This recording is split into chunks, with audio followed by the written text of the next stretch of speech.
इस संसार में कोई भी साइंटिस्ट ने, न हमारे माता पिता ने क्लेम किया कि भूमि, ये वायु, ये जल, ये आकाश, ये अग्नि, ये हमारी। भगवान बोल रहे हैं ये किसकी एनर्जी है? मेरी एनर्जी। मूवी में डायलॉग आते हैं, किसी का एक एक बूंद तुम्हारे लिए। वो किस लिए होना चाहिए? उसकी बूंद भगवान के लिए होती है। अज्ञानी लोग कोई भी हो सकता है, तो मित्र हो चाहे कोई भी हो, वो आके बोलेगा पागल हो गया कि तू आजकल मंदिर जा रहा है, तो इसलिए तेरी बुद्धि भ्रमित हो गई। ऐसा लगता है इस संसार में, अरे प्रभु जी कितने लोग पागल थोड़ी सब लोग कर रहे हैं, जीवन भर अपनी पूंजी जमा कर रहे हैं, बंगलो बना रहे हैं, तो क्या क्या इन्वेस्टमेंट नहीं कर रहे हैं, ये पागल थोड़ी है। और उसका तो कहना ही क्या, जिसका एनर्जी पूरा शरीर भगवान की सेवा के लिए है, उसका तो कहना ही क्या, मतलब सारा डिपॉजिट उसका किस अकाउंट में जा रहा है? Right account. तो शास्त्र बोलते हैं कि सुख और दुख एक सिक्के के दो साइड है। जैसे एक से दुख आता है वैसे सुख भी आता है।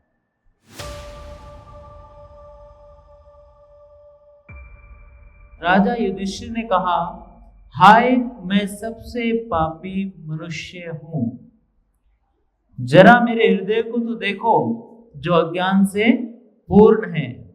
यह शरीर जो अंततः परोपकार के लिए होता है, उसने अनेक अक्षुणी सेनाओं का वध करा दिया है।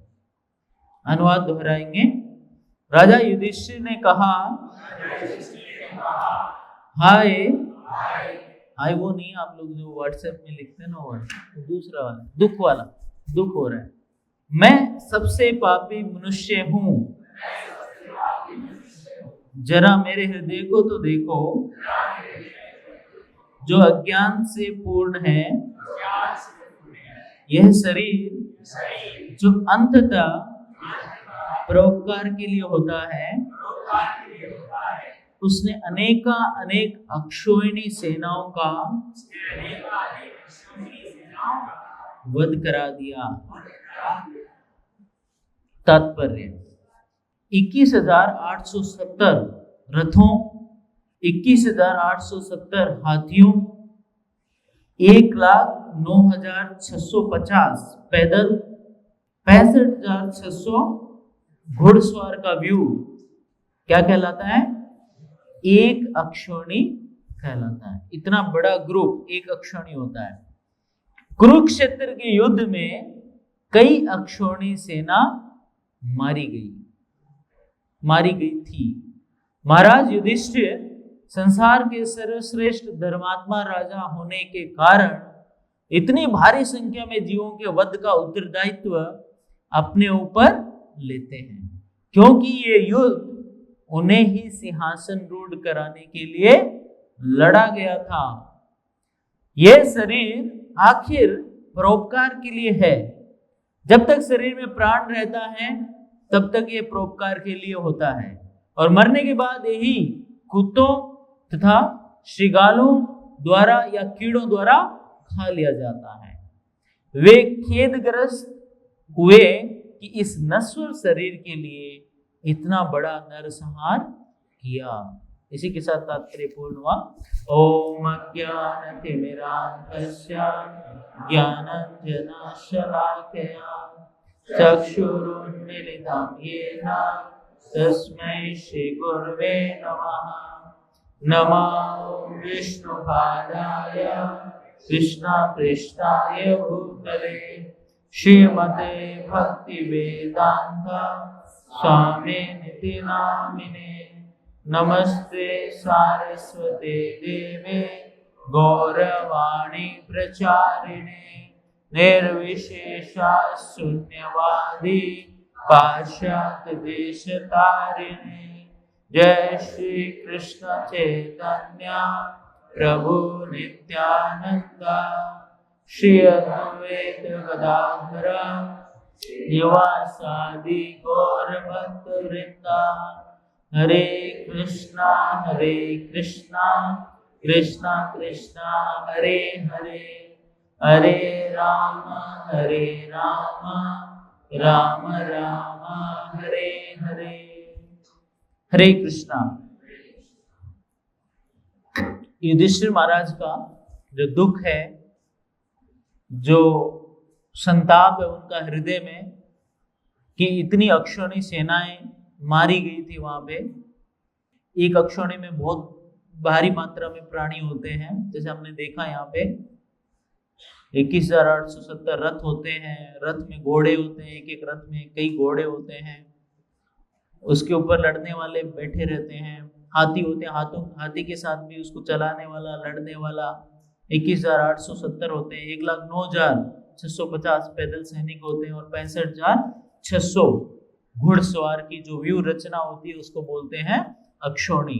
तो एक एक अक्षौणी से कई सारी अक्षौणी सेना की जो है वध हुआ था। इसका पूरा जिम्मेदारी एक महात्मा होने के नाते, एक शुद्ध भक्त होने के नाते वो जो है अपने ऊपर ले रहे हैं कि मेरे को सत्ता में आरूढ़ कराने के लिए ये युद्ध लड़ा गया था, और इसलिए उनकी जो अंदर जो संताप है उस युद्ध का, जो मरे थे इतने सारे लोग, उसका वो जो ग्लानि है उनके हृदय से जा नहीं रही थी। इसके कारण हमने देखे भी थे, तो इसको हम लोग समझने का प्रयास करेंगे। यहाँ पे भगवान, यहाँ पे जो है युधिष्ठिर महाराज बोल रहे हैं कि ये देह है वो क्या है, पार्थिष्य एव देहस्य। तो इस संबंध में एक कहानी सुनाते हैं आपको। एक बार क्या होता है कि दो मित्र होते हैं, एक का नाम होता है सुरेश और दूसरे का नाम रमेश। तो जो सुरेश है ये नौकरी करता था और महीने की तनख्वाह थी इसकी 25-30 हजार रुपए। तो रमेश क्या है कि एक बैंक में जॉब करता था और इसको सुझाव देता है सुरेश को कि भैया सुरेश, बुढ़ापे में दिक्कत आएगी, अभी से क्या करो, तुम क्या करना पड़ता है, सेविंग करो, बचाओ पैसे। तो ऐसी पॉलिसी है जिसमें पैसे लगाओ, म्यूचुअल फंड्स हैं, इस तरह से, ताकि तुम्हें बुढ़ापे में दिक्कत नहीं आए, बीमारी आए तो दिक्कत नहीं आए। बड़ी बड़ी बीमारियां आ जाती हैं तो इसमें प्रॉब्लम नहीं आए, परेशान में नहीं फंसो, इस वजह से तुम क्या करो, इन्वेस्टमेंट करो। तो सुरेश ने बात मानी और जो बैंकर था उसका मित्र रमेश, उससे तो मित्रता थी, जब उसकी बैंक में इन्वेस्ट करने लग गए तो मित्रता और ज्यादा घनिष्ठ हो गई, बहुत घनिष्ठ हो गई, क्योंकि मेरे बैंक में कर रहा है तो बढ़िया है। तो उनको सपोज एक बैंक में अकाउंट नंबर वैसे बड़ा होता है, तो एक छोटा सा सपोज हम अकाउंट नंबर ले लेते हैं कि उसका नंबर था 6020, ऐसे अकाउंट नंबर दे दिया उसको, बोले ये तेरा अकाउंट नंबर है, इसमें आके हर बार डिपॉजिट करते रहना हर महीने। तो साल दर साल, महीने हर महीने वो जो डिपॉजिट करके आ जाता है। उसने लगभग जो है 3,000 रुपए पर महीने डिपॉजिट करना शुरू किया, धीरे धीरे बढ़ता गया, कई साल बीते। उसको लगा कि इतना पैसा भी पर्याप्त नहीं होगा बुढ़ापे में, बाद में जब मैं रिटायरमेंट हो जाऊंगा तब इतना पर्याप्त नहीं होगा। तो उसने सोचा क्यों ना एक्स्ट्रा कार्य किया जाए, अभी तो एनर्जी है बॉडी में, लगभग 35-40 साल का हूं, और ज्यादा हार्डवर्क किया जाए। तो उसने क्या किया, एक नौकरी के साथ दूसरी शिफ्ट भी ज्वाइन कर ली, रात में और नौकरी करने लग गया कि ज्यादा पैसा इकट्ठा कर लूंगा तो ज्यादा मेरे आगे काम आएगा, जितनी ज्यादा सेविंग होगी तो उतना ज्यादा कंफर्टेबल रहूंगा, बाद में कमाने की चिंता नहीं पड़ेगी। तो उसने उस 3,000 को डबल कर दिया, 6,000 डिपॉजिट करने लग गया एवरी मंथ। ऐसे करते करते वो 30 साल तक डिपॉजिट करता रहा। अब वो कितने साल का हो गया, लगभग रिटायरमेंट की एज में पहुंच गया, 60 साल का हो गया। अब सोचा कि बस 1-2 महीने की किस्तें और बाकी है, और मेरा जो इन्वेस्टमेंट है जो मैंने किया है वो क्या हो जाएगा, मैच्योर हो जाएगा।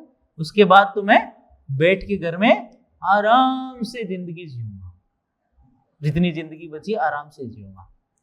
उधर पता चला कि रमेश है वो भी रिटायरमेंट होने वाला है, बराबर सही लगभग, वो भी 2-3 महीने में रिटायर होने वाला है। उसने भी अपना इन्वेस्टमेंट करके कैसे भी करके बहुत बढ़िया बंगलो बनाया है, घर बनाया है नया, उस घर में वो भी एंजॉय करेगा। इस तरह से वो भी खुश था। घनिष्ठ मित्र है, मित्र की अगर प्रोग्रेस देखें, उन्नति देखें, तो दूसरा मित्र वास्तविक मित्र होता है, वो क्या करता है, खुश होता है। तो ये सुरेश खुश था कि रमेश ने भी बढ़िया घर बनाया है बहुत बड़ा, और वो भी घर में शिफ्ट होगा थोड़े समय में, और मेरा भी मैच्योर हो रहा है, जो इन्वेस्टमेंट है अब मेरे को भी मिलेगा। जब वो लास्ट किस्त जो आई उसको जमा करने गया बैंक में गया, उसने देखा कि मैनेजर कोई और बैठा है, रमेश नहीं है, उसका मित्र अब वहां पे नहीं है। पूछा रमेश कहाँ गया? वो यहाँ रहता है, मेरा मित्र है वो। तो उसने बोला कि रमेश 2-3 दिन पहले उसको हार्ट अटैक हो गया, रमेश जी तो चले गए, अब रमेश जी नहीं मिलेंगे आपको, अब तो हम ही मिलेंगे यहाँ पे, तो आप जो किस्त जमा करानी है ये करो। बोले कि मेरा मैच्योर होने वाला है, ये लास्ट किस्त है, देखो तो सही कितना बैलेंस हो गया, अकाउंट नंबर 6020, उसमें देखो। तो बोले ठीक है। उसने जब चेक किया अकाउंट को तो अकाउंट में देखा बैलेंस नील। उसके भी हाथ पैर फूल गए वहीं पे। रमेश तो गया ही गया, उसके हाथ पैर बहुत तगड़े फूल गए। बोले ये क्या हुआ? बोले कि मैं इस अकाउंट, बोले एक्चुअली वो नाम से चेक किया, बोले आपका अकाउंट तो 6030 है, आपका नहीं है 6020 अकाउंट, आपका था 6030, इसमें आपने कभी नहीं डाला। सारा जो अमाउंट किसका था, किस में जा रहा था? 6020। वो किसका था? बोलो रमेश का ही था। उससे क्या, वो तो घर बन गया, उससे आप जमा कराए वो घर बना लिया उसने। अरे अब किससे लो? रमेश भी गया, अब तो कौन देगा? तो थोड़े समय में उसके भी बुरी हालत हो गई, पसीने छूट गए, उसको भी हृदयाघात हुआ और सुरेश भी चल बसा। तो यहां पे हमें सीख मिलती है कि ये जो डिपॉजिट है जो सुरेश करा रहा था, रॉन्ग बैंक अकाउंट में करा रहा था, रॉन्ग था वो, गलत बैंक अकाउंट था वो जिसमें वो जमा कर रहा था। लेकिन उसको भी ज्ञान नहीं था, अज्ञानी था वो, अज्ञानवश रॉन्ग बैंक अकाउंट में उसका मेहनत जो है, मेहनत समय जिसे वो कमाया, पैसा कमाया, वो सारा उस अकाउंट में जा रहा था। कहीं ऐसा तो नहीं कि हम लोग भी रॉन्ग बैंक अकाउंट में पैसा जमा करा रहे हैं? यहां पे युधिष्ठिर महाराज बताते हैं कि ये जो शरीर है पार्कस्य एव देहस्य। पार्कस्य का मतलब क्या होता है? पार्कस्य एव देहस्य। ये पार्कस्य मतलब होता है ये शरीर किसको बिलोंग करता है? अन्यों को, दूसरों को बिलोंग करता है, ये हमारा नहीं है। आप भौतिक दृष्टि से देखें, दृष्टिकोण से देखें, क्या ये शरीर बचपन में जब ये शरीर उत्पन्न हुआ, जिसका जन्म हुआ, इस शरीर का जन्म हुआ, तो इस पे किसका अधिकार होता है? मैक्सिमम माता पिता का। माता पिता का अधिकार होता है, पूर्ण अधिकार।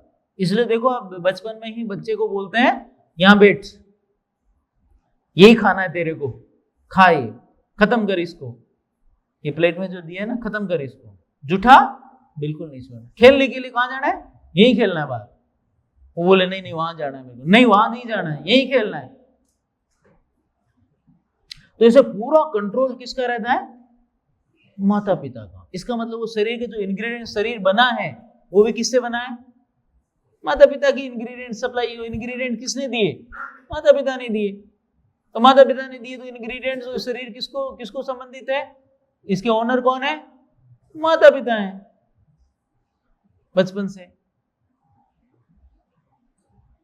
फिर आपने देखा शरीर उत्पन्न हुआ तो पेरेंट्स ने मिठाई बांटी, पेड़े बांटे, आपके भी बांटे होंगे? बांटे थे नहीं बांटे? शरीर उत्पन्न हुआ तो ये शरीर मिला, बेटा हुआ है, पुत्र हुआ है, पुत्र रत्न की प्राप्ति, पेड़े नहीं खूब बांट दिया होगा, बहुत सारी चीजें, बड़े बड़े फंक्शन किए होंगे, सबके करते, सबको पता। तो बड़े बड़े फंक्शन किए, पैसा खर्च किया। फिर जब ये शरीर बड़ा हुआ, इसका मैरिज हुआ, तो धीरे धीरे करके माता पिता की ओनरशिप कम हो जाए, बहुत कम, बच्ची कुछ बहुत ही नील जैसी हो जाती है। अब इस शरीर पर अधिकार किसका हो जाता है? पत्नी का, बच्चों का। ऐसे माता पिता ही कौन सा होता है? साल में 1-2 बार मिल जाते हैं या बुला लेते हैं, इसका मतलब उनका अधिकार इस पे कम हो गया। अब जो है मास्टर्स, जिसके लिए शरीर है, सेवा किसकी सेवा करेगा? अब शरीर जवान हो गया, नौजवान हो गया, अब करेगा पत्नी की, बच्चों की, उसके अलावा समाज की। रिलेशन बन गए ना, समाज की सेवा करेगा, देश की सेवा करेगा, और बहुत सारे कार्यक्रम होते हैं जिनकी सेवा में बॉस की सेवा करेगा। बॉस बोला है पार्टी में आना है तो पार्टी में आना है, मना थोड़ी कर सकता हूं मैं। जॉब के अलावा भी फ्रेंड ने बोला ये करना है तो उसके अलावा भी मैं ये करना है। इसलिए ये पारकश्य, मतलब नौजवान हो गया तो ये शरीर जो है दूसरों की सेवा में, इसके और मास्टर्स बन गए जिनकी सेवा के लिए ये नियुक्त हो गया है। अब धीरे धीरे करके मैं बुढ़ापे की तरफ बढ़ा, फिर क्या होगा? मृत्यु के पॉइंट पे आ गया, एकदम बूढ़ा हो गया, तब किसको बिलोंग करता है ये शरीर? किसका है प्रॉपर्टी? शरीर किसकी प्रॉपर्टी है? हाँ, तो बोलते हैं जैसे मृत्यु होती है, ये शरीर हिंदू धर्म में क्या किया जाता है पता है आपको? मृत्यु होते ही आत्मा जब छोड़ देती है इस शरीर को, जो शरीर क्या होता है, इसको जला दिया जाता है। उसको क्लेम करते हैं, पुत्र क्लेम करते हैं कि ये शरीर हमारा है, और इसको अग्नि को सौंप देते हैं। अग्नि के बाद नेक्स्ट डे क्या बन जाता है इसका? राख बन जाती है। राख चुक के हम लोग बहा के आ जाते हैं, राख होगी वो। लेकिन दूसरे धर्म होते हैं, जैसे मुस्लिम धर्म है, उसमें क्या करते हैं? जलाते हैं वो। क्या करते हैं वो लोग? गाड़ते हैं। जब गाड़ देते हैं तो क्या होता है? अंदर मैगोट्स, इसमें लिखा है, जो अर्थवर्म्स होते हैं वो शरीर को खाते हैं। मिट्टी के अंदर अर्थवर्म्स होते हैं और मैगट्स रहते हैं, तो मैगट्स क्या करते हैं? इसको शरीर को खाते हैं। खाने के बाद क्या होता है? वो क्या बन जाता है? उनका स्टूल बन जाता है, स्टूल से इस मिट्टी बन जाता है। एक और धर्म है भारत में एग्जिस्ट करता है, उसको बोलते हैं पारसी धर्म। भारत में भी इस संसार में एग्जिस्ट करता है पारसी धर्म। पारसी धर्म में क्या करते हैं शरीर के साथ? इसको ओपन में फेंक देते हैं, खुली जगह पे फेंक के आ जाते हैं। और फेंकते हैं तो क्या करते हैं? कौवे, गिद्ध और जंगली जानवर, सियार, कुत्ते इस शरीर को खा जाते हैं। खाने के बाद नेक्स्ट डे डाइजेस्ट कर लेते हैं। नेक्स्ट डे क्या करते हो? वेस्ट स्टूल पास कर देते हैं, मल पास कर देते हैं इस शरीर। तो हो गया। तो इसका मतलब युधिष्ठिर महाराज ये बता रहे हैं कि जीते जी भी और मरने के बाद भी ये शरीर हमारी प्रॉपर्टी नहीं है। ये बताना चाह रहे हैं वो प्रिंसिपल वाइज। सिद्धांत ये है कि जन्म से लेके अंत तक, इवन अंत के बाद भी ये शरीर हमारी प्रॉपर्टी नहीं है, ये प्रॉपर्टी है दूसरों की। पार्कस्य एवं देहस्य। पार्कस्य मतलब होता है अन्यों की प्रॉपर्टी, अन्यों के परोपकार के लिए बनाए और अन्यों को परोपकार करते रहते हैं। भौतिक दृष्टि से ये शरीर हमें संबंधित नहीं है, हम इसके ओनर नहीं है। ये युधिष्ठिर महाराज समझा रहे हैं यहाँ पे इस श्लोक के माध्यम से। जब स्पिरिचुअल दृष्टि से देखें तो ये शरीर किसका है? ये तो भौतिक दृष्टि से हमें दिख रहा है, लेकिन स्पिरिचुअल दृष्टि से देखें तो किसका है ये शरीर? किसको बिलोंग करता है? आध्यात्मिक दृष्टि से देखें तो भगवान बोले, कहां बोलते हैं भगवान? वो तो सोल के बारे में, ममय वांसो जीव लोग, वो तो सोल के बारे में बोल रहे हैं, सोल मेरा अंश है। और बताइए। हाँ यस, एक श्लोक आता है 7th चैप्टर में, भूमिर आपो अनल वायु खम मनो बुद्धिरेव च भिन्ना में प्रकृति अष्टधा। मतलब ये 8 प्रकार की एनर्जी, ये किसकी एनर्जी है? मेरी है। किसी से भी पूछ लो, भारतवर्ष में इतना तो ज्ञान है, ये शरीर किस चीज का बना हुआ है? किस 5 तत्वों से बना हुआ है। और 5 तत्व कौन कौन से हैं? पंचभूत कौन कौन से? भूमि है, वायु है, जल है, आकाश है और अग्नि है। ये सारे तत्व इस बॉडी में, इस शरीर में विद्यमान है, हम सबको पता है। तो भगवान बोल रहे हैं, क्लेम कर रहे हैं, किसी ने आज तक क्लेम नहीं किया इस संसार में, कोई भी साइंटिस्ट ने, न हमारे माता पिता ने क्लेम किया कि भूमि, ये वायु, ये जल, ये आकाश, ये अग्नि, ये हमारी है। भगवान बोल रहे हैं ये किसकी एनर्जी है? मेरी एनर्जी है। तो वैसे देखें तो फिर किसकी प्रॉपर्टी हुई? भगवान की प्रॉपर्टी हुई, भगवान कृष्ण ने ही क्लेम किया है, और किसी ने ऐसा बोला भी नहीं कि भूमि रापो अनल वायु। ब्रह्मा जी ने भी नहीं बोला कि मेरी प्रॉपर्टी है, न शिव जी ने बोला कि मेरी प्रॉपर्टी है, न गणेश जी ने बोला, न दुर्गा माता ने बोला, अभी नवरात्र चल रहा है, उन्होंने भी नहीं बोला कि भूमि आपो अनलो वायु खम मनो बुद्धि रेवचा। ये 8 प्रकार की शक्ति मेरी शक्ति है। और इस शरीर के अंदर पंचभूत, और इस शरीर के अंदर एक और शरीर है सूक्ष्म शरीर, वो है मन, बुद्धि और अहंकार। वो भी किसकी एनर्जी है? भगवान की एनर्जी है। तो भगवान की एनर्जी, तो भगवान स्पिरिचुअली भी बोल रहे हैं कि ये प्रॉपर्टी मेरी है, तुम्हारी प्रॉपर्टी ये नहीं है, भूल जाओ, ये तुम्हारी प्रॉपर्टी नहीं है। तो एक देखें तो इसके जो ओनर है वो भगवान है। एक जगह और भी बताते हैं भगवान कृष्ण, वो बताते हैं 13वें अध्याय में, जब प्रकृति, पुरुष और चेतना में बताते हैं, इदम शरीरम कौन्तेय क्षेत्रम इति अभिधीयते एतत् यो वेत्ति तम प्राहुर क्षेत्रज्ञ इति तद्विधि। बोलते हैं कि हे कुंती पुत्र, ये शरीर क्षेत्र कहलाता है, और क्षेत्र को जानने वाला क्षेत्रज्ञ कहलाता है। और इसके बाद अगले श्लोक में बताते हैं, क्षेत्रज्ञम चापि माम विद्धि सर्व क्षेत्रेषु भारता क्षेत्र क्षेत्रज्ञोर ज्ञानम यत् ज्ञानम मत्तम ममा। बोलते हैं हे भरतवंशी, तुम्हें ज्ञात होना चाहिए कि मैं समस्त शरीरों में ज्ञाता भी हूं, और इस शरीर तथा इसके ज्ञाता को जान लेना ज्ञान कहलाता है, ऐसा मेरा मत है। जो इस शरीर और इसकी ज्ञाता को जान लेता है, तो सारे शरीरों के ज्ञाता कौन है? भगवान श्री कृष्ण है। हम भी अपने शरीर के थोड़े बहुत ज्ञाता हैं। हमें पता चलता है इस शरीर में क्या हो रहा है, कहाँ पे दर्द हो रहा है, कहाँ पे खुजली हो रही है, कुछ कुछ पता चलता है। सारी चीजें तो हमें भी पता नहीं चलती इस शरीर में। पता चलती है आपको? अभी क्लास खत्म होगा, आप ब्रेकफास्ट लेने जाएंगे, ब्रेकफास्ट लेंगे तो अंदर गई खिचड़ी प्रसादम, अंदर गया कहाँ तक गया? अच्छा, अभी लीवर के पास चला गया है, अभी आंतों में चला गया है, अभी जो है इससे क्या हो रहा है? सीक्रेशन निकल रहे हैं, जूस निकल रहा है। पता चलता है हमें? कुछ पता नहीं चलता। हमें भूख लगी, नहीं खाया, सुबह अगले दिन बाहर कर देते वेस्ट। इतना ही पता चलता है हमें, ज्यादा पता नहीं चलता इस शरीर के बारे में। तो इस शरीर का भी पूर्ण रूप से मैं ज्ञाता नहीं हूं। वैसे भगवान बोल रहे हैं, जब मैं मेरे शरीर का ज्ञाता नहीं हूं, तो मैं दूसरा जो मेरा पुत्र है उस शरीर का ज्ञाता कैसे हो गया? ऑनर कैसे हो गया? तो मेरे शरीर का ऑनर नहीं हूं और क्लेम करता हूं कि मेरे से जो जन्म हुआ है वो मेरे प्रॉपर्टी है। हो ही नहीं सकता, ये प्रॉपर्टी मेरी नहीं है, तो इससे पैदा होने वाली प्रॉपर्टी मेरी कैसी हो सकती है? संभव ही नहीं है। बोल भी नहीं सकते हम लोग कि एक प्रॉपर्टी मेरी है ही नहीं और उसके अंदर दूसरी प्रॉपर्टी पैदा हो रही है। जैसे मान लो एक जमीन है, जमीन का जो मालिक है वो कोई और है, लेकिन जमीन में जो उग रहा है, फल लग रहे हैं, उस जमीन में जो भी हो रहा है, निकल रहा है, या मान लो उस जमीन में सोना निकला, जमीन किसी की है और कोई क्लेम कर ले कि सोना जो निकल रहा है जमीन में से ये मेरा है। हो सकता है ऐसा? तो जमीन का ओनर है उसी का ही सोना है। जैसे अब गवर्नमेंट में देखो, सारी प्रॉपर्टी किसको बिलोंग करती है?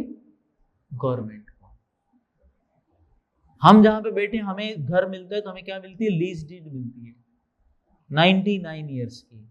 जिस भूमि पे आप बैठे हो ना, इसकी भी 99 ईयर्स की लीज है, रेंट आउट किया है गवर्नमेंट ने।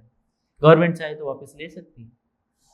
गवर्नमेंट लीज देती है, रेंट करती है, यानी लीज देती है, टेम्परेरी आपकी ओनरशिप देती है, टेम्परेरी आपको। अल्टीमेटली सारी लैंड जो है वो किसको बिलोंग करती है? उसके स्वामी है गवर्नमेंट को है। वैसे ही ये सारे शरीर जो हम देख पा रहे हैं, ये सारे शरीर किसकी प्रॉपर्टी है? इसका स्वामी कौन है? भगवान कृष्ण स्वयं इसके स्वामी हैं। और वो सब जानते हैं किसके शरीर में क्या चल रहा है, ये सारा उनको क्या है? ज्ञान है, पूर्ण ज्ञाता है वो। इसलिए बोलते हैं क्षेत्रज्ञ, वो सुप्रीम क्षेत्रज्ञ, सर्व क्षेत्रेषु भारता, सभी क्षेत्रों के वो ज्ञाता है।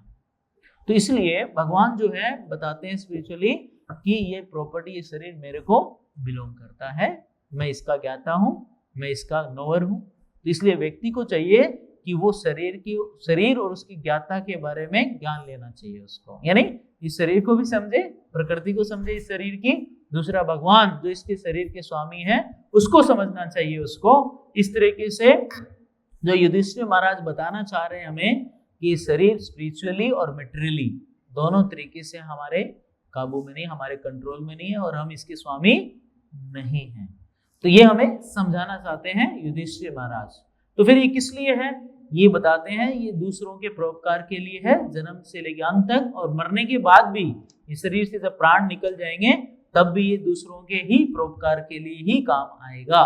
तो युधिष्ठिर महाराज सोच रहे हैं कि ये शरीर अगर दूसरों के लिए है, इसके लिए मेरी वजह से इतना हत्याएं क्यों हुई, नरसंहार क्यों हुआ। तो ये उनका संताप है। अब देखिए कितना बड़ा संताप है उनका। अल्टीमेटली ये शरीर मेरा है ही नहीं, इसके लिए क्यों किया, इसको एक गद्दी पे बिठाने के लिए इतना नरसंहार क्यों हुआ, ये उनका संताप चल रहा है उनके मन में। अब आगे आता है तीसरा कंसिडरेशन, एक भगवान का डिवोटी भक्त का कंसिडरेशन क्या रहता है कि शरीर भगवान को बिलोंग करता है और शरीर का जो एक एक चीज, बोलते हैं ना मूवी में डायलॉग आते हैं, ईश्वर का एक एक बूंद तुम्हारे लिए, वो किस लिए होना चाहिए, इसकी बूंद भगवान के लिए होती है एक शरीर में। इस चीज में जो भी एनर्जी है, एक एक बूंद ब्लड की इस शरीर की, वो किस लिए है, भगवान के लिए होनी चाहिए। जो व्यक्ति इस शरीर की सारी एनर्जी हर समय इस शरीर का वो किसको, भगवान के मिशन के लिए यूज करता है, वो भगवान का क्या कहलाता है, शुद्ध भक्त। जिसने भगवान की मिशन के लिए इस शरीर का पूर्ण रूप से इस्तेमाल किया, भगवान की सेटिस्फेक्शन के लिए, भगवान की संतुष्टि के लिए पूर्ण रूप से इस्तेमाल करेगा, वो कहलाता है भगवान का भक्त। तो ये शरीर हमें, अगर हम इसके स्वामी नहीं है, ये हमारा है ही नहीं, इसीलिए देखते हैं कि जो जीवन भर इस शरीर के लिए कार्य करते हैं और इससे शरीर से जुड़े हुई चीजों के लिए कार्य करते हैं, फिर भी अंत समय तक वो व्यक्ति संतुष्ट नहीं हो पाता है। क्यों? क्योंकि उसने डिपॉजिट इन्वेस्टमेंट कौन से बैंक अकाउंट में किया था, रॉन्ग बैंक अकाउंट में, 6020 में कर दिया, 6030 रॉन्ग बैंक अकाउंट में जा रहा था इन्वेस्टमेंट सारा, रॉन्ग बैंक अकाउंट में जाएगा तो फिर कैसे होगा। अब ऐसे सोच रहे हो जैसे हम लोग खाने बैठे और प्लेट में, और जो है हमारा उठाया प्लेट में से भोजन, खिला रहे हैं दूसरे को खिलाते जा रहे हैं, दूसरे के मुंह में निवाला डालते जा रहे हैं, और प्लेट में भोजन खत्म हो गया, और फिर बोलते हैं कि मेरे को सेटिस्फेक्शन क्यों नहीं हुआ, भूख क्यों नहीं मिटी, अभी तक मेरे को ऊर्जा क्यों नहीं मिली, अभी तक शक्ति क्यों नहीं मिली मेरे शरीर को। कैसे मिलेगी? क्योंकि आपने दूसरे अकाउंट में यानी दूसरे को खिलाया। वैसे ही शरीर अपना है ही नहीं, तो इसको खिलाया, इसलिए आत्मा को सेटिस्फेक्शन नहीं मिला, संतुष्टि मिली नहीं, क्योंकि रॉन्ग डायरेक्शन में चले गए। इसलिए कहावत है कि अगर मान लो it is better to walk alone on the right path than walking with millions on wrong path. गलत रास्ते पे ऐसा लगता है इस संसार में, अरे प्रभु जी कितने लोग पागल थोड़ी हैं, सब लोग कर रहे हैं, जीवन भर अपनी पूंजी जमा कर रहे हैं, बंगलो बना रहे हैं, अपने जीवन में ये कर रहे हैं, वो कर रहे हैं, इन्वेस्टमेंट कर रहे हैं, ये लगा रहे हैं, इस कंपनी में शेयर खरीद रहे हैं, क्या क्या इन्वेस्टमेंट नहीं कर रहे हैं, ये पागल थोड़ी हैं। दुनिया को लगता है कि हम पागल हैं और हमें लगती है दुनिया पागल है। ये अंतर है। भागवतम पढ़ लिया, जिसको भगवत गीता का ज्ञान हो गया, तो दुनिया उसको क्या समझती है, पागल हो गए। मित्र आके बोलने लगते हैं, जिसको भगवत गीता का ज्ञान नहीं, यानी अज्ञानी मित्र आके बोलेगा, अज्ञानी लोग कोई भी हो सकता है, चाहे मित्र हो चाहे कोई भी हो, वो आके बोलेगा पागल हो गया कि तू आजकल मंदिर जा रहा है तो इसलिए तेरी बुद्धि भ्रमित हो गई है, जाना छोड़ दे वहां पे, लेकिन सब कुछ छूट जाएगा नहीं तो। और हम उल्टा सोच रहे हैं, हमें दया आती है कि पूरा इन्वेस्टमेंट गलत अकाउंट में जा रहा है। ये कितने मूर्ख हैं ये लोग, पूरा इन्वेस्टमेंट जन्म से लेके अभी तक पूरा इन्वेस्टमेंट गलत अकाउंट में कर रहे हैं, सही अकाउंट इनको पता नहीं है। इसलिए भगवान बोल रहे हैं भगवत गीता में, स्वल्पम अपि अस्य धर्मस्य त्रायते महतो भयात्। स्पिरिचुअली अगर हम इस पाथ पे भगवान को सेटिस्फेक्शन देना, इस पाथ पे थोड़ा भी एंडेवर कर लें, थोड़ा भी प्रयास कर लें, तो बड़े से बड़े भय से हम लोग बच जाते हैं, बड़े से बड़े भय से। फिर उसका तो कहना ही क्या, जिसका एनर्जी पूरा शरीर भगवान की सेवा के लिए है, तो उसका तो कहना ही क्या, मतलब सारा डिपॉजिट उसका किस अकाउंट में जा रहा है, राइट अकाउंट में, यानी परमानेंट बैंक अकाउंट। बाकी हमारा जो टेम्परेरी बैंक अकाउंट है वो यही रहेगा, मतलब गलत बैंक अकाउंट है, आपके काम नहीं आने वाला।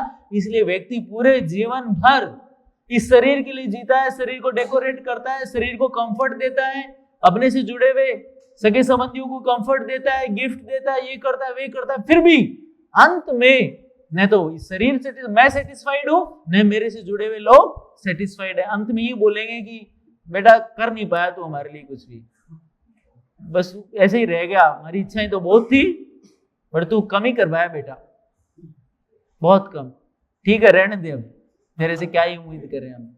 यही मिलता है, ये सब। और हम भी देखें कि यार सबको सेटिस्फाई करने का पूर्ण प्रयास किया, लेकिन सेटिस्फाई हुए नहीं। तो शास्त्र बोलते हैं भगवत गीता के हिसाब से, भागवतम के हिसाब से, जो व्यक्ति रॉन्ग बैंक अकाउंट में जमा कर रहा है उसकी तुलना किससे की जाती है पता है? जो शरीर के लिए जीवन जी रहा है उसकी तुलना की जाती है वैशाख नंदन से। कौन आता है वैशाख नंदन? गधा क्या करता है? आप लोग गए खच्चर देखे आप लोगों ने? वहां जाते हैं, वैष्णो देवी गए होंगे आप लोग, बद्रीनाथ, केदारनाथ, यमुनोत्री, गंगोत्री, वहां जाते हैं ना, तो वहां क्या करते हैं लोग? वह पहाड़ों पे चढ़ाते हैं, उसके ऊपर बहुत बोझा ढोते हैं उसके ऊपर। इवन थोड़े दिन पहले, 4-5 दिन पहले की बात थी, एक बड़ा सा वो कालबेली होते हैं ना, जो पाली से चल के आए, और यहाँ पे मैं देखूं कि पीछे प्लॉट खाली पड़े ना, वहां पे बहुत सारे भेड़ बकरी घूम रहे हैं और 7-8 ऊंट घूम रहे हैं। ऊंट तो ऊंट वैसे इस एरिया में है ही नहीं, ऊंट दिखे नहीं आज तक, कभी बहुत कम देखे हैं इस एरिया में। बाकी पाली, जोधपुर उधर तो देखे हैं, बीकानेर साइड बहुत ऊंट देखे, यहाँ तो नहीं देखे, कोटा साइड बहुत कम दिखते हैं। तो मैंने देखा कि ऊंट कहाँ से आ गए, तो वो पर्सन जो हम पीछे रोड पे घूम रहे थे इवनिंग के टाइम, इवनिंग वॉक कर रहे थे, तो बोले महाराज जी थोड़ी सेल्फी ले लो ऊंटों के साथ। बूढ़ा सा व्यक्ति था, मैंने सेल्फी क्या बहुत देखे हैं, तो ऊंट क्या, तो वो देख रहा था। फिर मैंने देखा उन्होंने भी, उनके साथ का पूरा ग्रुप होता है, उसमें भेड़ बकरी गधे भी रहते हैं, और गधे के ऊपर बोझ डालते हैं, या ऊंट पे डालते हैं, वो लोग ऊंट पे डालते हैं, गधे पे भी डालते हैं, गधे भी साथ लेके चलते हैं बोझे के लिए। तो ऐसी तुलना क्यों की जाती है व्यक्ति? जब हम कोई गड़बड़ काम करते हैं ना, अबे गधे ऐसे बोलते हैं, निकलता है मुंह से, गधे का क्यों नाम निकलता है बेचारे का? इसकी तुलना क्यों की जाती है बताओ? मुंह से क्यों निकलता है? गधे ऐसे बोलते हैं, गधा है तू, गधा है मतलब काम जो है तुमने क्या किया, फुलिशनेस मतलब क्या होता है हिंदी में, क्या बोलते हैं फुलिशनेस को? मूर्खता। जब भारी मूर्खता होती है ना, उसकी तुलना की जाती है गधे से। क्यों ऐसा क्यों करते हैं? गधा बेचारा इतना मूर्ख कैसे है? तो बताते हैं, हाँ बताइए। हाँ, तो बोलते हैं मालिक के लिए, मालिक जो धोबी का मान लो, धोबी क्या करता है, टन्स ऑफ बोझ गधे पे लाद के ले जाता है, नदी के किनारे धोता है और वापस लाद के लाता है, और गधा जो है उसके मुंह में झाग आ जाता है, बैठता है। और वो किस लिए कर रहा है ऐसा? गधा क्या सोचता है पता है? गधा सोचता है कि मालिक जैसे ही आता है बोझा उतार लेता है, और उसके सामने एक जो बंडल है वो किसका डाल देता है? घास का एक बंडल डाल देता है, एक बंच डाल देता है, और गधा सोचता है इतना हार्ड वर्क किया इसलिए मेरे को ये हरी हरी घास खाने को मिल रही है। देखो हार्ड वर्क करने से मिलता है, बिना काम किए कुछ नहीं मिलता है इस संसार में। गधा ऐसा सोचता है। गधे को ऐसा पता नहीं, अगर वो खोल के भाग जाए जंगल में, इधर मुकुंदरा टाइगर रिजर्व है पीछे, इसमें भाग जाए वो, जंगल में कितनी हरी हरी घास है, बिना काम किए खा सकता है ना वो? हाँ, खा सकता है नहीं खा सकता है? बिना काम किए हरी भरी घास वो खा सकता है। लेकिन वो सोचता है नहीं, मालिक काम करूंगा, इतना हार्डवर्क करूंगा, इतना बोझा ढोऊंगा, तभी मेरे को घास मिलेगी। तो इस भागवतम में लिखा है कि जैसे कोई व्यक्ति इस संसार में दुख के लिए प्रयत्न नहीं करता। आपने कभी ऐसे प्रार्थना की है, हे भगवान मेरे बच्चे को कल रिजल्ट आ रहा है, फेल करवा देना, नीट में फेल करवा देना, आईआईटी में उसका सिलेक्शन नहीं हो? एक व्यक्ति ऐसा बोला हो? बोला है किसी ने आज तक याद आ रहा हो? किसी ने नहीं बोला। हे भगवान कल मेरे घर में आग लग जाए और जल के राख हो जाए, किसी ने प्रार्थना की ऐसी? थोड़े दिन पहले एक फ्लैट राख हो गया था, जल गया था, पता है ना आपको, कोटा में 2 व्यक्ति भी जल गए थे, 2 बच्चे जल गए थे उसमें। किसी ने आज तक प्रार्थना की ऐसी? नहीं की ना, कभी नहीं करते हम लोग, लेकिन फिर भी हो रहा है, फिर भी चल रहा है, कभी नहीं करते फिर भी हो रहा है। तो शास्त्र बोलते हैं कि सुख और दुख एक सिक्के के 2 साइड हैं, जैसे साइड्स होती है ना, 2 पहलू हैं। एक से दुख आता है, वैसे सुख भी आता है, दुख और सुख आते रहेंगे। यथा दुखम अयत्नतः, जो बिना प्रयास के, ये श्लोक है पूरा, सुख आ जाएगा आपको, जो डेस्टिनी में है, जो किस्मत में है, अपने आप आ जाता है अयत्नतः। जैसे दुख आ रहे हैं बिना प्रयास के, मैंने दुख के लिए कभी प्रयास ही नहीं किया, आ रहा है। शास्त्र बोलते हैं कि सुख भी बिना प्रयास के आ सकते हैं, ऐसा नहीं है कि उसके लिए अलग से प्रयास। लेकिन हमारी क्या सोच क्या रहती है एक मनुष्य की?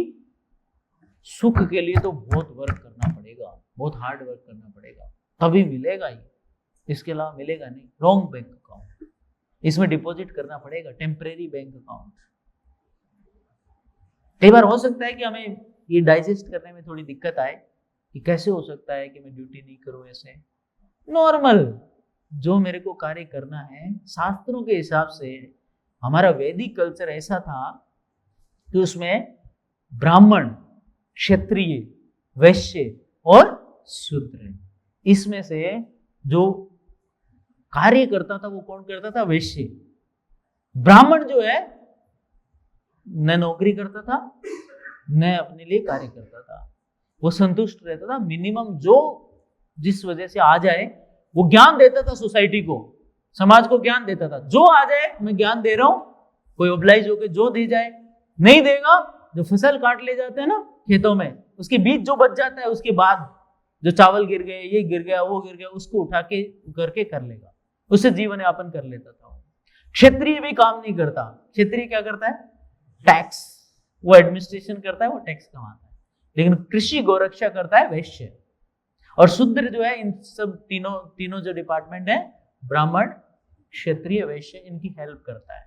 उसको इंडिपेंडेंट ज्ञान नहीं होता, वो तो बोले मैं तो जो बताओगे वो कर लूंगा, वो उसका नौकरी जैसे होता है लेबर कर लूंगा मैं बस। तो इस तरीके से हम लोगों को पता होना चाहिए कि ये शरीर वास्तव में हमारे प्रॉपर्टी नहीं है, न कभी इसके स्वामी थे न होंगे इसके। इसलिए जो भी कार्य किया जाए, मैक्सिमम कार्य किसके लिए किया जाए? इस शरीर के लिए। जो हमारा नहीं है उसके लिए कम करो डिपॉजिट, और जो हमारा है उसके लिए इन्वेस्टमेंट ज्यादा करो। इसके लिए जितना जरूरत है उतना करो। इसके लिए कितनी जरूरत है? फालतू का इकट्ठा करके फ्यूचर की ज्यादा सोच के इसके लिए टाइम बर्बाद नहीं करना चाहिए, क्योंकि फ्यूचर हमें नहीं पता कि फ्यूचर में क्या होगा, भविष्य में क्या होगा, हमें नहीं पता। किसी को पता है भविष्य में क्या होगा मेरे साथ? किसी को पता है? किसी को नहीं पता।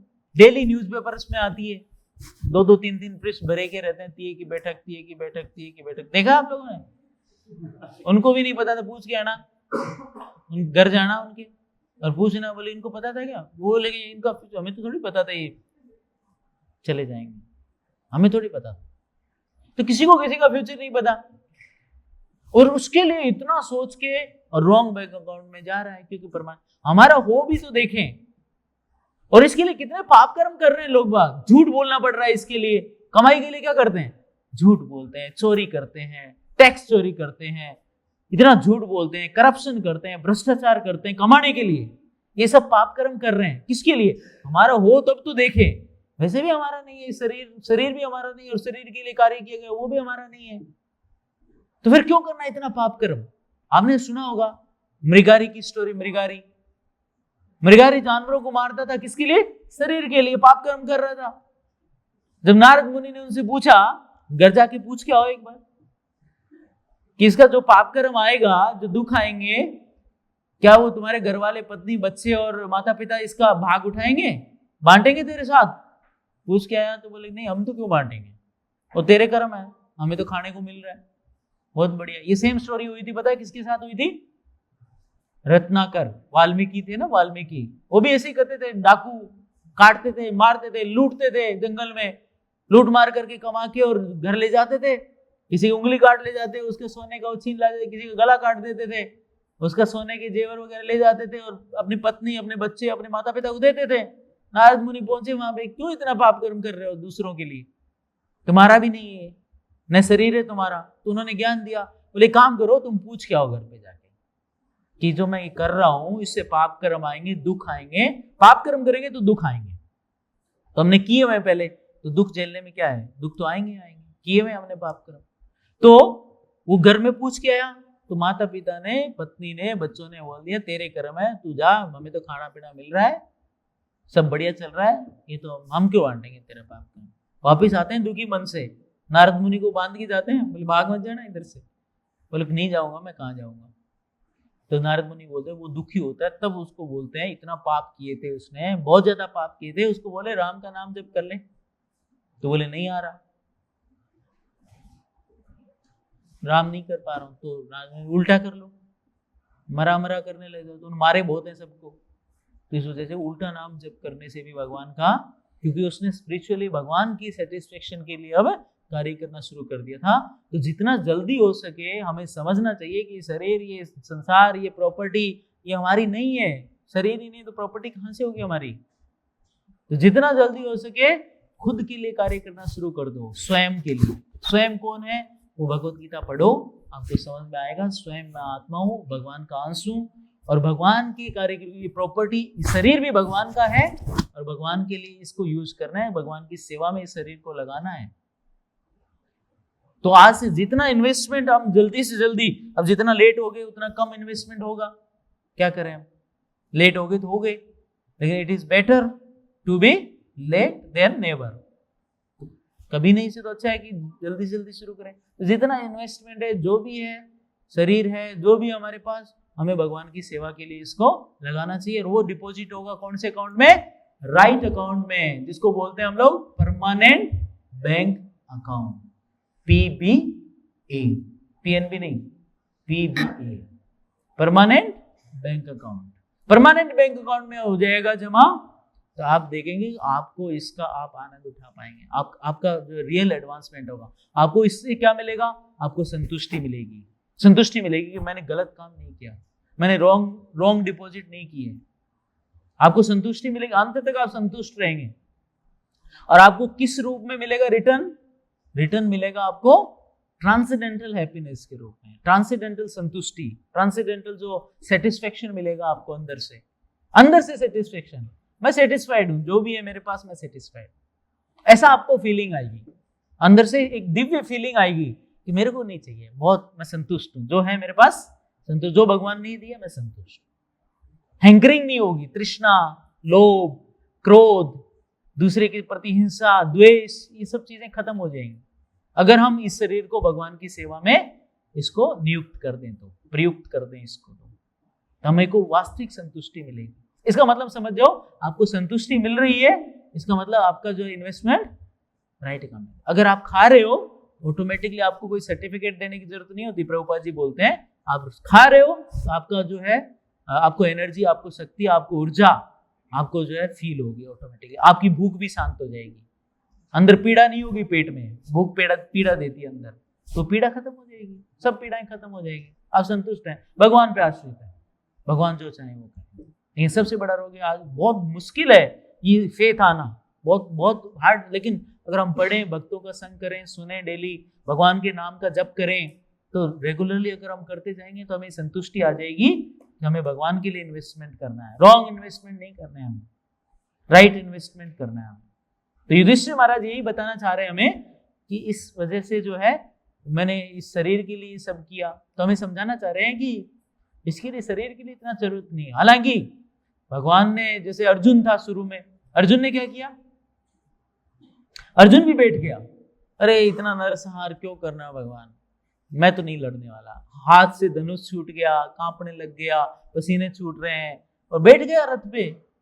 तो भगवान खड़े होकर भगवत गीता बोलते हैं, बोले अब तुम सोच रहे हो कि तुम तेरे सेटिस्फेक्शन कर रहे हो, ये मेरा मिशन लेके आया हूं मैं, ये तो मेरा मिशन है, ये युद्ध, तो ये कुरुक्षेत्र का युद्ध होना है, पाप कर्म कम करना है, जो पापी लोग हैं उनको बोझ हल्का करना है, ये मेरा मिशन है, और तुम मेरे मिशन में पार्टिसिपेट करो। जब उसको पता चलेगा अच्छा भगवान के मिशन के लिए, भगवान को सेटिस्फेक्शन मिलेगा इससे, तो वो खड़ा हो जाए और युद्ध लड़ता है। फिर चाहे सामने कोई भी हो, चाहे उसके सगे संबंधी हो, दादा हो, पिता हो, भाई हो, कोई फर्क नहीं पड़ता, मामा हो सामने, सब वही थे, गुरु हो, कोई भी हो। फिर अगर भगवान ने बोल दिया कि चलाना है तो उसने बोल दिया, अर्जुन ने करिष्ये तव वचनम तव, करिष्ये वचनम तव, अब तुम्हारे वचन को मैं फुलफिल करूंगा। अगर आपका मिशन है, आपने सोच लिया है, तो आपकी सेटिस्फेक्शन के लिए मेरा जीवन है।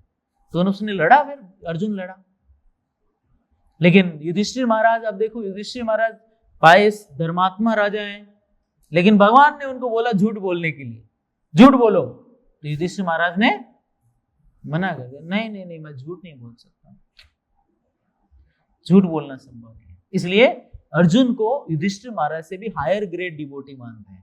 उसका कोई पर्सनल कंसिडरेशन नहीं था, भीष्म पितामह पे, कर्ण पे, गुरु द्रोणाचार्य पे चलाना है तो चलाना है, कुछ नहीं। उसने पर्सनल कंसिडरेशन छोड़ दिया।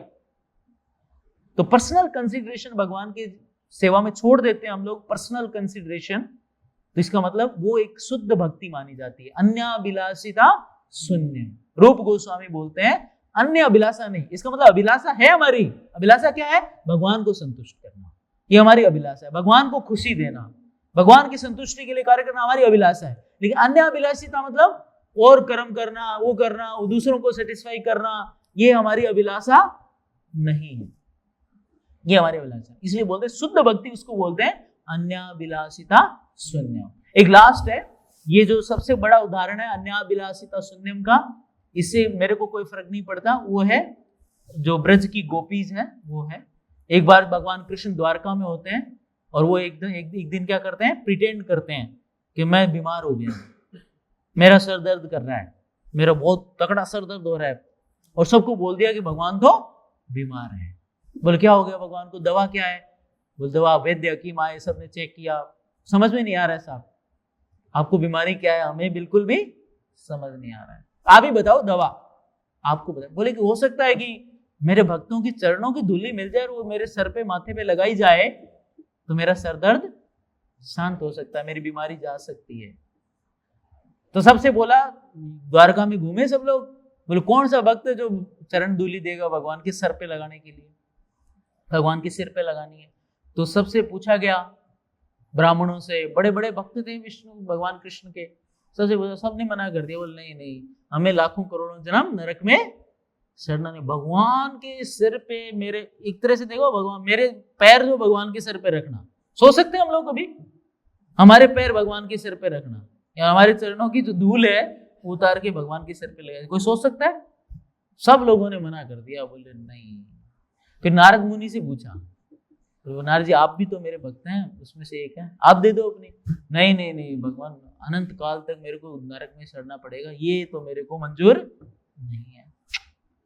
तो फिर अंत में भगवान ने बोला, जाओ वृंदावन, और वृंदावन में जाओ, गोपियां हैं मेरी भक्त, उनसे पूछो जरा एक बार जाके। तो नारद जी को भेजा, नारद जी पता है ना आपको, स्पेसमैन है, तुरंत द्वारका से कहाँ गए, वृंदावन आ गए, स्पेस में ट्रेवल करके तुरंत आ गए, सेकंडों में यहाँ पे आए।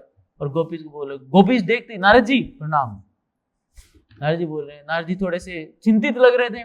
नारद जी चिंतित क्यों है, भगवान कृष्ण हमारे ठीक तो है ना, द्वारका में सब बढ़िया चल रहा है? बोले नहीं नहीं भगवान बीमार है। अरे बीमार है, आपने इलाज नहीं कराया, वैद्य हकीम सबको दवाई नहीं दिलाई? बोले कि दवाई मिल नहीं रही, दवाई। बोले दवाई क्या है बताओ जल्दी, यहाँ है तो हम दे देंगे। बोले वो बोल रहे हैं कि उनके भक्तों की चरणों की धूली उनके माथे पे लगानी है। तो वो बोलती हैं कि नारद जी इकट्ठी करो फटाफट, हम दे रहे हैं, फटाफट इकट्ठी करो, जाओ, विलंब मत करो। तो नारद जी सोच के वो हो जाते हैं, वो बोलते हैं आपको पता भी है इसका फल क्या मिलेगा, इसका नतीजा क्या होगा, इसका परिणाम क्या होगा? बोले कि नहीं। बोले परिणाम जो ही हो नारद जी, उससे हमें फर्क नहीं पड़ता है, हमारे भगवान कृष्ण का सिर दर्द शीघ्र अति शीघ्र दूर होना चाहिए, हमारे भगवान कृष्ण की बीमारी शीघ्र अति शीघ्र दूर होनी चाहिए। अच्छा, तो बोले इसमें पता आपको करोड़ों जन्मों तक नरक में जाना पड़ेगा, दुख भोगने पड़ेंगे? बोले करोड़ों छोड़ो, आप जन्म जन्मांतर हम वहीं रह जाए, हमें फर्क नहीं पड़ता, करोड़ों के अरबों आप छोड़ो, करोड़ों की तो अनंत काल तक कभी हम निकले नहीं उससे भी फर्क नहीं पड़ता। लेकिन हमारे भगवान कृष्ण का जो है सिर दर्द शीघ्र अतिशीघ्र दूर होना चाहिए, आप विलंब मत करो, तुरंत जाओ। तो नारद जी समझ गए कि गोपियों से बड़ा जो है भक्त, जो उनका पर्सनल कंसिडरेशन कुछ भी नहीं है, उनसे बड़ा भक्त नहीं है इस संसार में। तो भगवान बोलते हैं भगवत गीता में, क्या बोलते हैं, ये यथा माम प्रपद्यन्ते ताम तथैव भजामि। बोले जो जितना मेरे को सरेंडर करता है, सेवा करता है, समर्पण करता है, मैं उस हिसाब से उसको परिणाम देता हूं। लेकिन गोपियों के केस में भगवान ने बोल दिया कि वापिस मैं नहीं कर सकता। भगवान के वजह से नहीं है भगवत गीता में, लेकिन गोपियों के केस में उन्होंने बोल दिया इनका ऋण मैं पे नहीं कर सकता, मैं बैंकरप्ट हो गया, दिवालिया घोषित हो गया गोपियों के आगे, बैंकरप्ट, इनका नहीं कर सकता। इनका डिवोशन इतना तगड़ा है कि उनका कोई पर्सनल कंसिडरेशन नहीं है, भगवान कृष्ण के संतुष्टि के लिए मेरे को कार्य करना है, ये उनका डिवोशन है। तो हमें भी कुछ शिक्षाएं लेके भागवतम से, इन इतने बढ़िया जो ये इंसिडेंट्स हैं यहाँ पे, जो वृतांत लिखे हुए हैं जो दिव्य, इनसे लेके हमें भी परमानेंट बैंक अकाउंट में जमा करके भगवान की संतुष्टि के लिए शरीर को, हमारे जो भी एनर्जी हमारे पास, समय है, उस सबको, समय, शरीर, एनर्जी सबको लगाना चाहिए भगवान की संतुष्टि के लिए। तब हम वास्तविक रूप से देखेंगे, हम ट्रांसेंडेंटली जो है हम हो जाएंगे, हम क्या होंगे, संतुष्ट हो जाएंगे। अंत में देखना आप, अंत में आपको जो है एक अन्य मतलब एक दिव्य खुशी, दिव्य आनंद की अनुभूति होगी, दिव्य संतुष्टि की अनुभूति होगी इसके बदले। तो तभी तो कर सकते हैं, अन्यथा कोई व्यक्ति कर नहीं सकता। तो भगवान देते हैं उसको, ये था माम प्रपद्यन्ते ताम तथैव भजामि। तो इसी के साथ हम लोग यहीं पे इसका जो है विराम देंगे आज के लेक्चर को। किसी का कोई प्रश्न है? यस, हरे कृष्णा।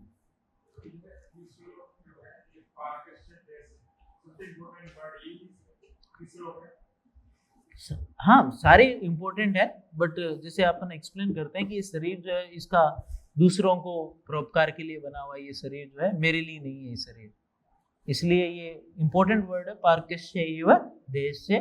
बाकी अक्षोणी जो मरी इस शरीर के लिए मरी, और ये अज्ञान था बस, युधिष्ठिर महाराज ने सोचा, वेरी इंपॉर्टेंट वर्ड पार्कस्य देहस्य, जिस्ट इसका जो है एक तरह से जिस्ट है। बताइए। हाँ हाँ, क्या बोल रहे हैं? हाँ, तो उसको क्या मिला, सुरेश को क्या मिला इससे? सुरेश को क्या मिला इससे? हाँ, तो शरीर जिसका है उसको मिलना चाहिए ना, वो भी गलत है, तो फिर वो भी गलत है। तो ये समझ, यही तो समझना है हमें कि शरीर वास्तव में है किसका, वास्तविक होना। तो भगवान की सेवा में जाना चाहिए था वो, उससे मेरे को क्या फायदा मिला?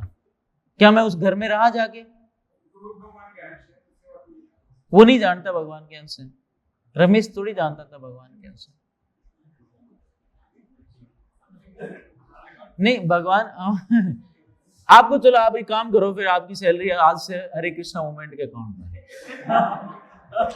और ये राइट अकाउंट है, ये और बताता हूँ आप, परमानेंट बैंक अकाउंट, पक्की बात। लेकिन नहीं कर सकते हम लोग, अज्ञानता बस हो गया वो। लेकिन कर सकता है कोई? आपको बोले पड़ोसी की अकाउंट में डालो हर महीने, नहीं डाल पाएंगे, हो ही नहीं सकता, मर जाएंगे लेकिन नहीं डालेंगे, शरीर छूट जाएगा। इतना मोह, इसको तो मोह बोलते हैं, भ्रम बोलते हैं इसको। माया ने हमें भ्रमित कर रखा है और हम लोग पूरा इन्वेस्टमेंट शरीर में डाल रहे हैं पूरा। यस, शर्मा जी कुछ बोल रहे हैं? यस, ज्ञानी थे, यस यस। 13वें अध्याय के 3रे श्लोक में, यस, हाँ,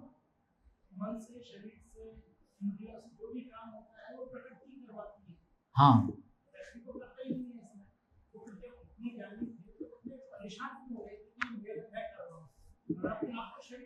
यस यस। इसका उत्तर दिया था ना भगवान ने। भगवान चाहते थे, भगवान का और भी था, एक पर्पस था, मिशन था उनका।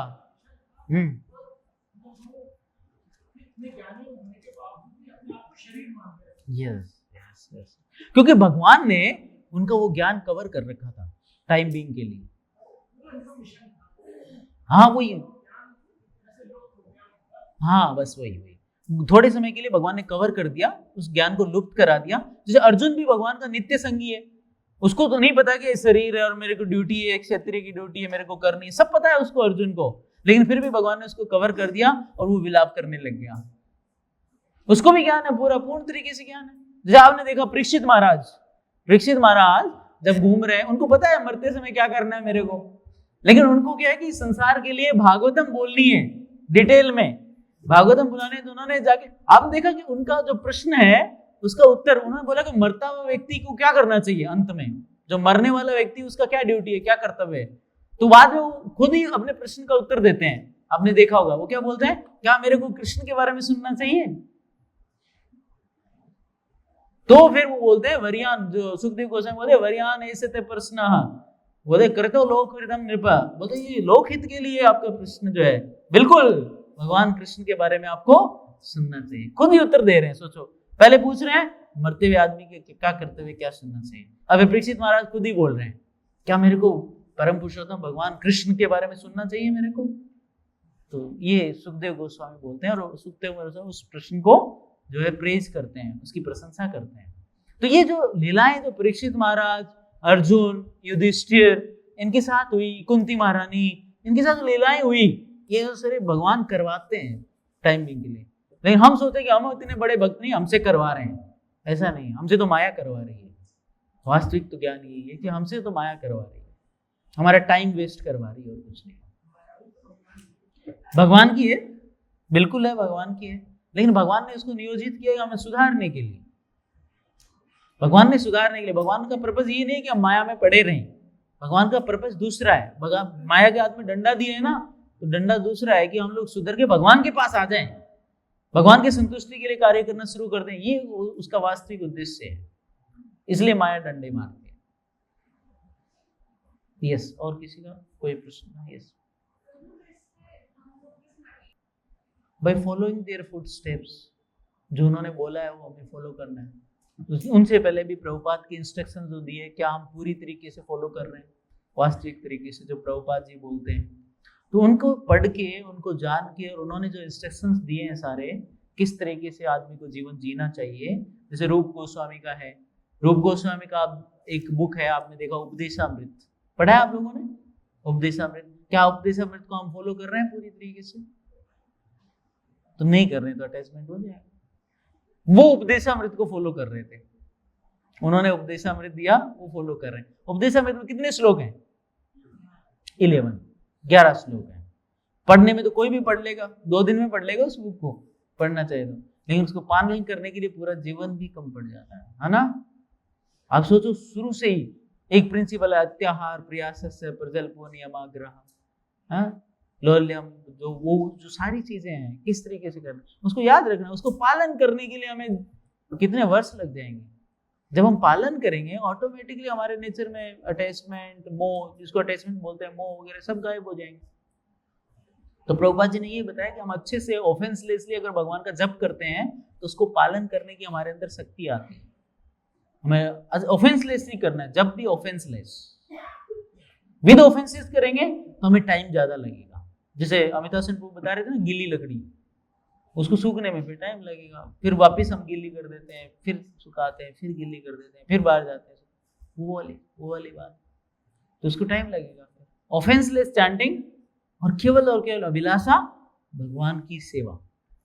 भगवान की सेवा हमारी अभिलाषा है। अन्य अभिलाषिता शून्यम, ये भी रूप गोस्वामी बताते हैं। ज्ञान कर्मादि अनावृतम अन्य अभिलाषिता शून्यम, है ना। ये ज्ञान कर्मादि अनावृतम, ज्ञान, कर्म, मुक्ति, ये है जन जो क्या बोलते हैं, धर्म, अर्थ, काम, मोक्ष, ये सब भक्ति इनसे बहुत ऊपर है।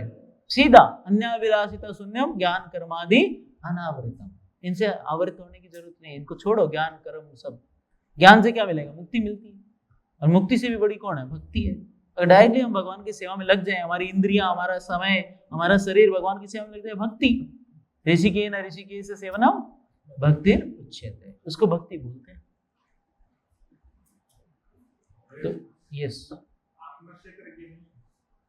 आत्मा क्षेत्रज्ञ है, लेकिन वो पूरी डिटेल में पूर्ण क्षेत्रज्ञ नहीं है। पूर्ण क्षेत्रज्ञ है परमात्मा, जो कि सारे शरीर के बारे में जानता है। हम क्षेत्रज्ञ, मैंने बताया ना, हमारे क्षेत्रज्ञ मतलब ये शरीर, क्षेत्र मतलब शरीर, शरीर के बारे में क्या हमें पूरी डिटेल पता है? हमारे शरीर के बारे में नहीं पता हमें, तो हम कैसे क्षेत्रज्ञ हैं? पार्शियली, थोड़ी बहुत डिटेल्स हमें पता है, लेकिन भगवान है सुप्रीम क्षेत्रज्ञ, जो कि सारे शरीरों में जानते हैं कि क्या चल रहा है, एक एक एक्टिविटी उनको पता है सबके बारे में।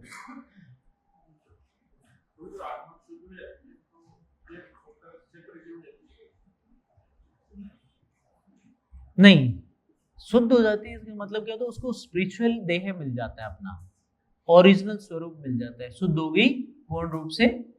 तो क्षेत्रज्ञ उसका वो नहीं है, स्वरूप मिल जाएगा उसको, स्वरूप नहीं क्षेत्रज्ञ, उसका स्पिरिचुअल देह हो जाएगा। ग्रंथराज श्रीमद् भागवतम की जगत गुरु श्रील प्रभुपाद